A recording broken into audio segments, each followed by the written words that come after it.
दोस्तों नमस्कार। दोस्तों जालोर व सिरोही लोकसभा क्षेत्र के अंदर दोनों उम्मीदवारों को जातीय वोट कितना मिला, एक बड़ा सर्वे है वो सामने खुलकर आ गया है। इसमें कौन चुनाव जीत रहे हैं, वैभव गहलोत या फिर बीजेपी के प्रत्याशी लुम्बाराम।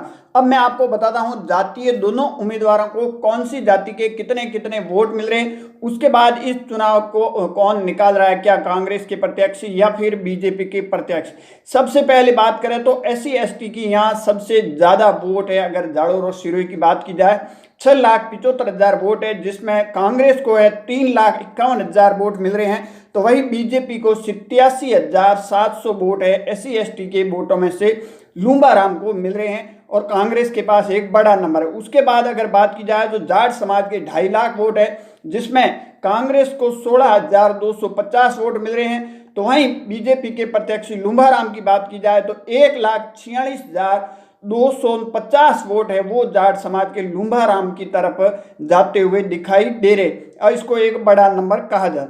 उसके बाद बात करें देवासी समाज की तो देवासी समाज के 2.5 लाख वोट है, जिसमें 97,500 वोट कांग्रेस के प्रत्याशी वैभव गहलोत को जाते हुए नजर आ रहे हैं। तो वहीं लुम्बाराम को 64,500 वोट है वो देवासी समाज के जाते हुए नजर आ रहे हैं। यहाँ देखा जाए तो वैभव गहलोत आगे दिखाई दे। राहतपुरी समाज की बात की जाए तो 1 लाख वोट है, जिसमें अगर बात की जाए 1,10,000 है, सॉरी 1 लाख वोट है, जिसमें 5,000 वोट वैभव गहलोत को मिल रहे हैं। तो 60,000 वोट है वो मिलते हुए लुम्बाराम को दिखाई दे रहे हैं अगर राजपुरोहित समाज की बात की जाए।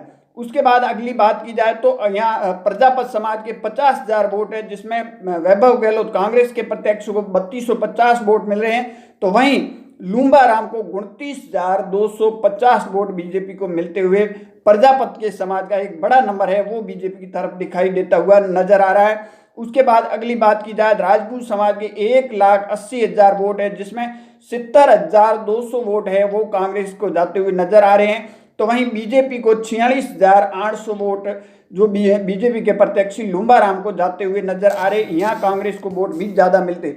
उसके बाद अगली बात की जाए तो माली समाज के 1,25,000 वोट है, जिसमें 48,750 वोट कांग्रेस को मिल रहे हैं। तो वहीं लुम्बाराम को जो बीजेपी को 32,500 वोट मिल रहे हैं। तो यहाँ देखा जाए तो कांग्रेस को वोट ज्यादा मिलते हुए नजर आ रहे माली समाज के। उसके बाद अगली बात करें बिश्नोई समाज के तो बिश्नोई समाज के 1,25,000 वोट है, जिसमें 65,000 वोट कांग्रेस को मिलते हुए नजर आ रहे हैं। तो वहीं बीजेपी के लुम्बाराम को महज 16,500 वोट है वो बिश्नोई समाज के मिलते हुए बीजेपी को नजर आ रहे हैं।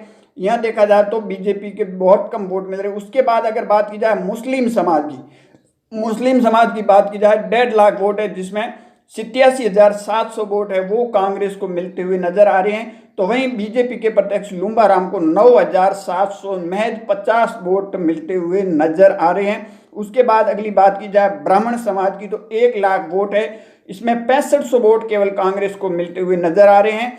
तो वहीं बीजेपी के प्रत्याशी लुम्बाराम को 58,500 वोट, एक बड़ा नंबर बीजेपी की तरफ ब्राह्मण समाज का जाता हुआ लुम्बाराम की तरफ दिखाई दे रहा है। और उसके बाद अगली बात की जाए तो सुथार समाज के 50,000 वोट है, जिसमें 3,250 वोट कांग्रेस को मिल रहे हैं। तो वहीं बीजेपी के प्रत्याशी लुम्बाराम की बात की जाए तो 29,250 वोट मिलते हुए नजर आ रहे हैं। तो यहाँ बीजेपी का जो नंबर है वो बड़ा दिखाई दे रहा है। उसके बाद बात की जाए अन्य जाति, तमाम जो जाति रह गई है उनके 1,25,000 वोट है, जिसमें 16,250 वोट है वो कांग्रेस के प्रत्याशी को जा रहे हैं। तो वहीं बीजेपी के प्रत्याशी लुम्बाराम की बात की जाए तो लुम्बाराम को 65,000 वोट यहाँ मिलते हुए नजर आ रहे हैं। ये अन्य में तमाम जो जातियाँ थी। अब इसके करते हैं कैलकुलेशन और यहाँ देखिए कुल वोटों की बात की जाए तो 14,43,969 वोट पड़े हैं। उसमें अगर देखा जाए तो कांग्रेस को 7,70,700 वोट मिल रहे हैं।